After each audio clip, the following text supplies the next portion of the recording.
Hi everyone, today we'll be looking at EOM function, which is going to be the last function we will be looking at on date and time series that we started a few weeks ago. So now EOM means end of month. Okay, now let me paint this picture. If your company sets up project deadlines based on calendar months, then this project starts on this particular date, and then it will then runs for 2 months. Now what EOM now does is that it will help us to know the last day of that month, the last day of that month which the project will end, the last day of that month which the project will end.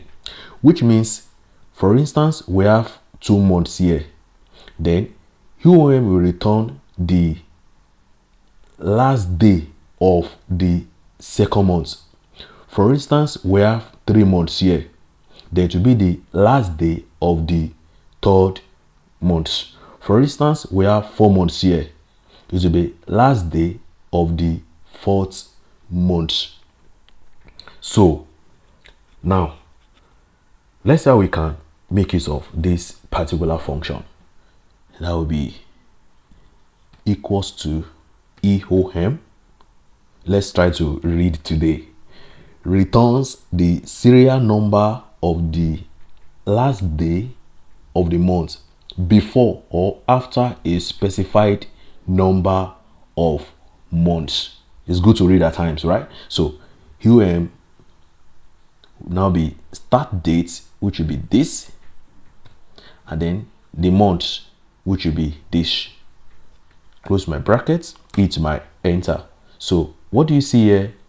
8/31/2026. This will be August. Okay, so then I will copy down, and let's see, we also have for the second one 7/14/2026, 3 months, right? So if you look at here, this is August, that will be, this is July, this is July, right? So 3 months, that will be August, September, and then October. So this will be 31. And if you look at this as well, this month is May, right? Then we have 3 months, that will be June, July, and then August, which is 8/31. So this is how we can make use of EOM function in Microsoft Excel. I hope you've learned something. Thank you for watching my video. Make sure you like, subscribe, and stay tuned for more videos.